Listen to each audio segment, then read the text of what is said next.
We are running a little late. Steve, you look a little hungover. You want to go out the door? T-Rex, get up. Let's go.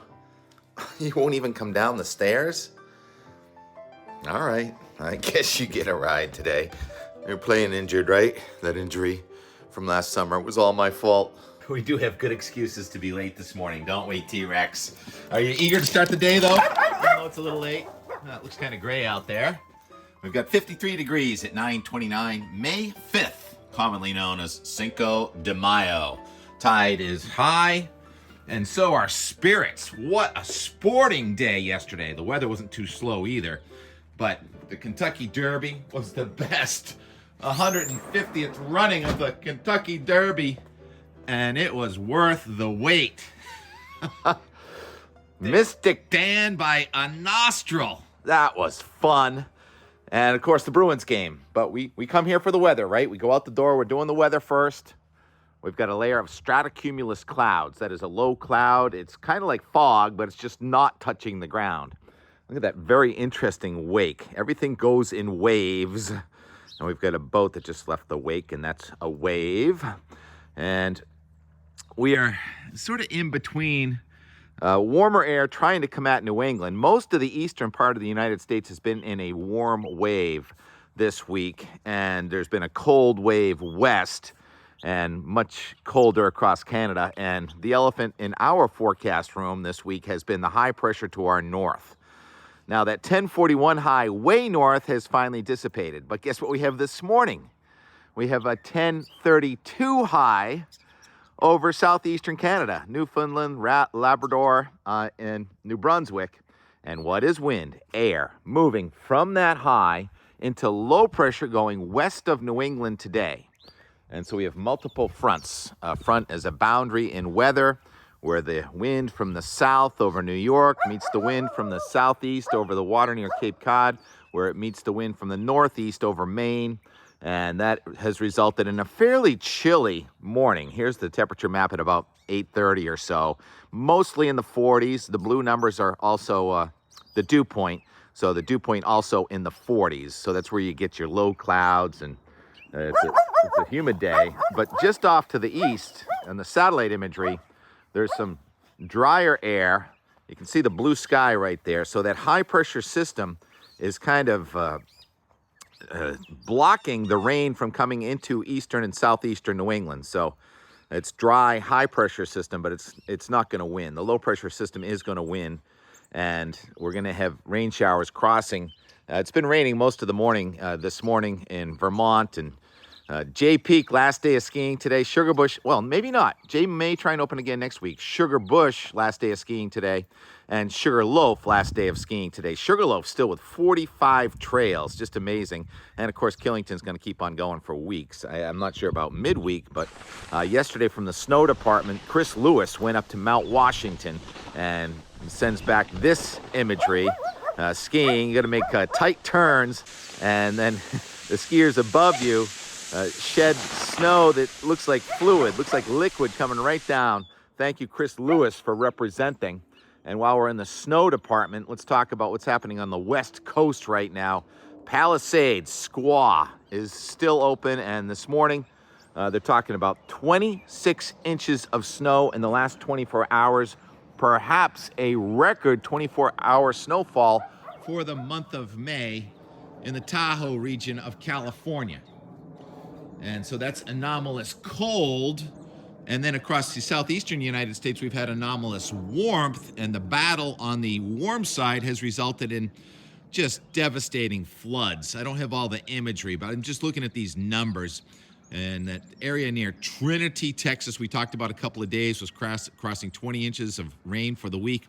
Now up to 22 inches of rain for the week, and it's pouring again this morning in southeastern Texas. So going on a couple of feet of rain in 1 week. Flash floods are happening in southeastern Texas. That's the clash of the cold air in the west and the warmer air in the east. Now, so far, we've been just getting leftovers from those storms in the middle of the nation. We've had enough rain to keep things green around here, but it hasn't been an equal distribution.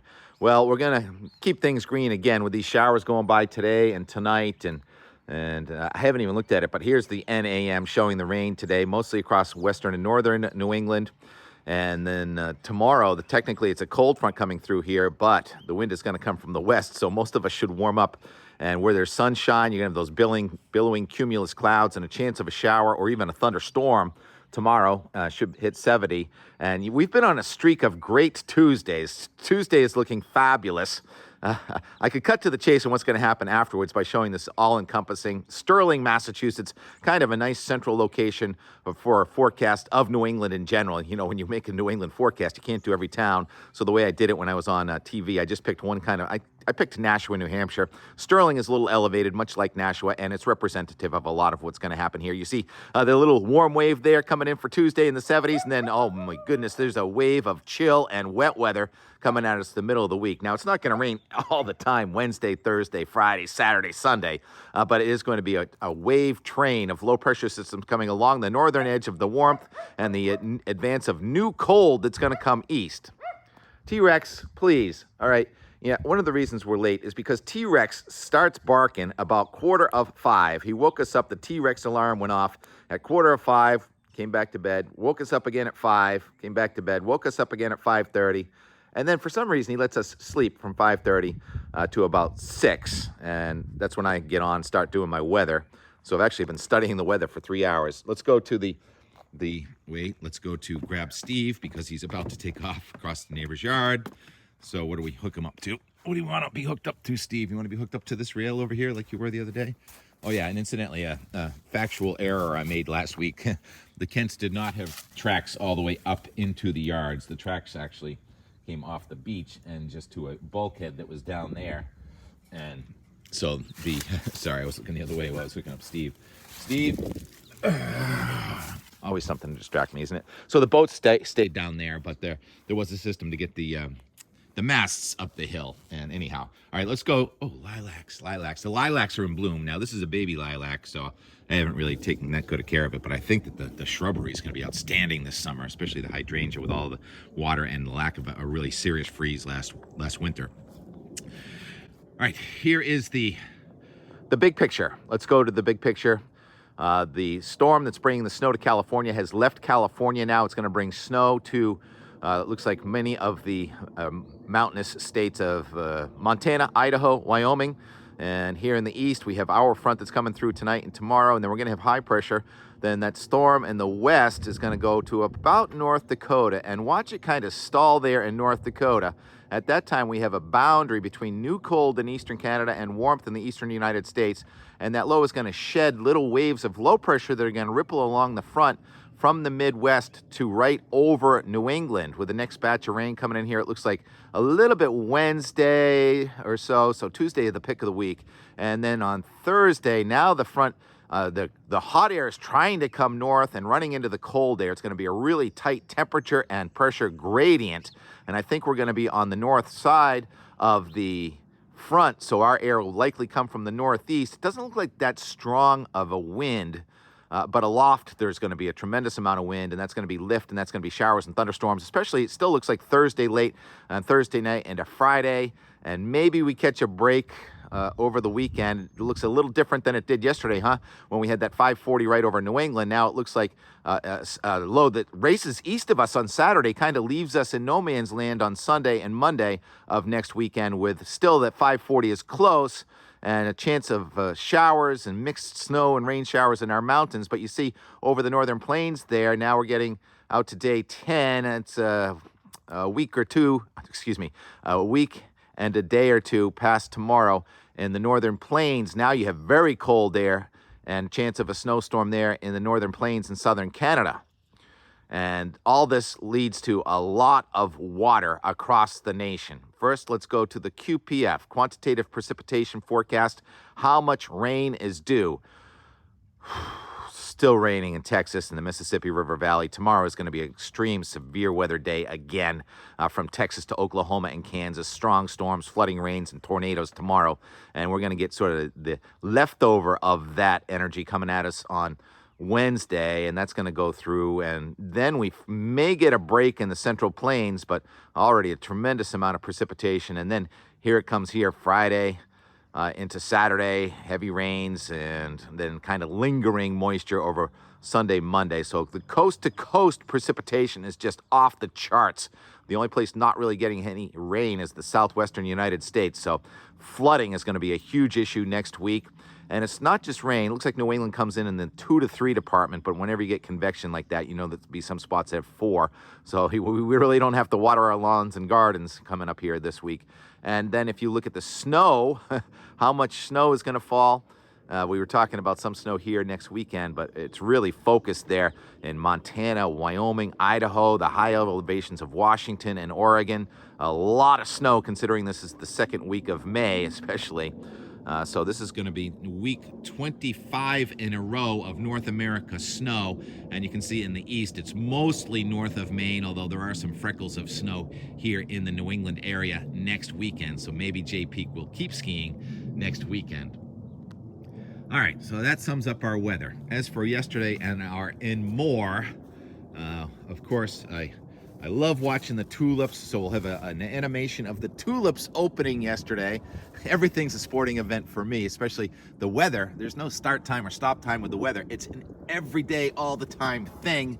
And the sun came up for a few minutes when we were helping get Doug ready for the launch of the jet stream coming up tomorrow.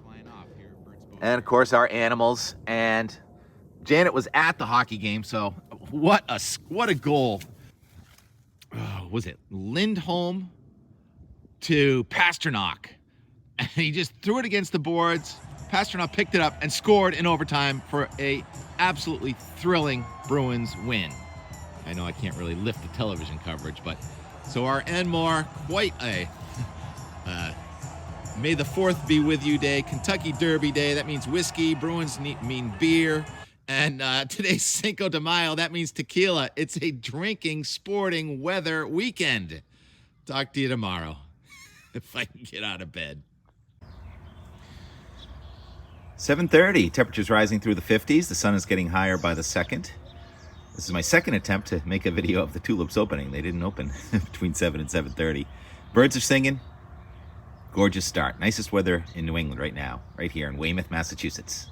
It's peak week for tulips, and you know how I love tulips. Let's see if we can see them open. 8:48. I kind of forget about my camera. It's still only in the mid-50s, but at least the sun is bright. Wind's from the east, so it's a little warmer in the front yard than the backyard. But the tulips are open. Happy tulips. And those ones obviously not quite mature enough yet. I love that they come out at different stages. I get sad when they go by. I still get some proud daffodils. I get some gone by daffodils. And then some that I cut and brought in like almost 7 days ago. I think this is fascinating that the leaves are still trying to hang on. Anyhow, there's your flower update, and I've been editing. Oh, look, and I also cut this from Greg's celebration of life a month ago. Rhododendron opening that I cut a month ago. And this phone still has glitches. So if you watched my out the door weather and more yesterday, you saw it spontaneously goes into slow motion, and also still has those dark glitches on the edges. Oh well. Sky waves. That was a 1 hour time lapse, 1 hour and 20 minutes. 1 hour later, I think the tulips are having second thoughts. A marine layer has just come in, 9:30. I think this may come and go during the day, but the wind from the east, maybe as the sun gets higher, it burns off. Fun play-by-play, always fun play-by-play. Red-winged blackbird singing along. So that's the main spine of the skeleton that holds up the shrink wrap, which is done for this season. 1:38 p.m. The marine layer is gone. We still have some sort of warm front altocumulus, and all of a sudden when the sun came out, I don't know, it went from like 58 to 69 in 2 seconds. It's the fastest 2 minutes in weather. Get rid of the jacket. That's gorgeous. 5 o'clock. The marine layer won today. Sunshine lost. We had about an hour of sunshine. Tulips didn't stay open for too long. That's tulip preservation weather, I guess. It's about, I don't know, 48 degrees around Boston. 70 where the sun is out, though, in North Adams. Yep, ocean keeps you cooler. Colder sometimes. The fastest 2 minutes in sports. Is that what they call the Kentucky Derby coming up in a couple of hours? And Bruins after that, so we got a long way to go tonight, T-Rex. Long way to go. Hey, there's Stewie, T-Rex. Hi, sweetie. You want to play for a minute? You want to play? We haven't seen Stewie in a while. No, I don't know not if for a Stewie's been while. out the door whether more or not yet. If I had my tennis ball, it could make things a little bit more exciting. He'll chase the stick for one second. Yeah. Yeah, but he chased the stick and then crunched it. Yeah. He's got a powerful jaw. That was a... It's Stewie kind of just staring at the drone there. Can you see the drone? Just hanging right there. We gotta get one of those, don't we, T-Rex?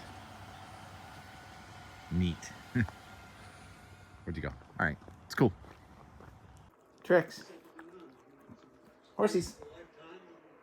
People's. Difference is, though, horse racing, hockey games, baseball, basketball, they have start times and end times.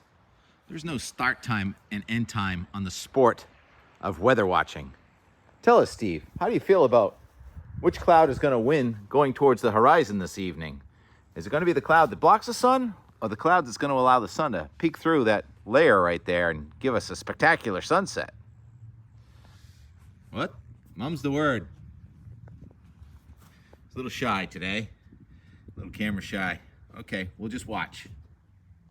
Here's a sporting event we've all been covering. That skiff that was abandoned off its mooring and wrapped around its...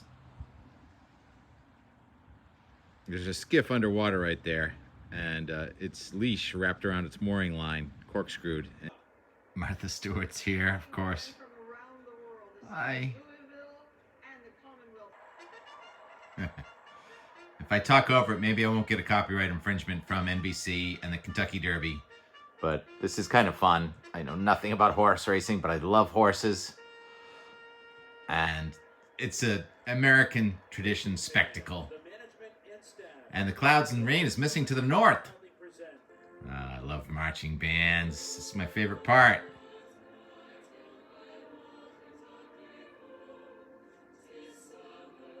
People actually singing. They have a choir. Look into the eye of the horse. He likes her. Don't we wish? Hey, what I just heard some footsteps behind me.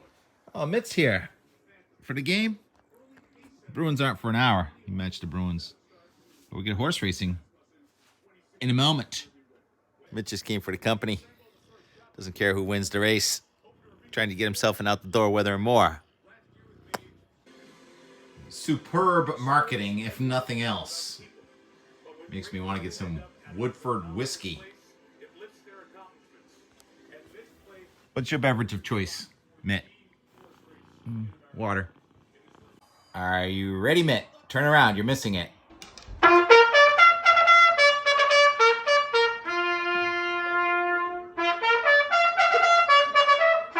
almost over. Might want to turn around. Sierra Leone, most expensive horse ever. Wow, nose. A photo finish. How we doing outside here?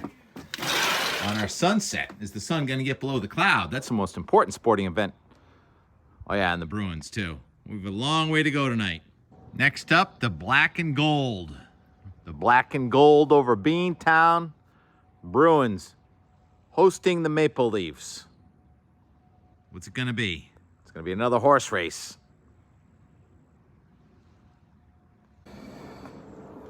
I started the day with a time lapse of the tulips opening. Why don't we conclude with a race of the black and the gold as the sun goes down over Boston and the Bruins game is about to begin.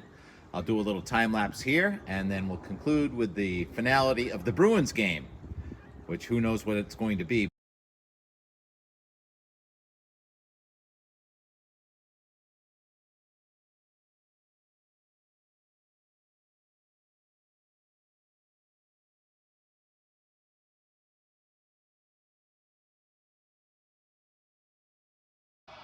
11:21 p.m., 51 degrees in Boston, and the temperature just went up.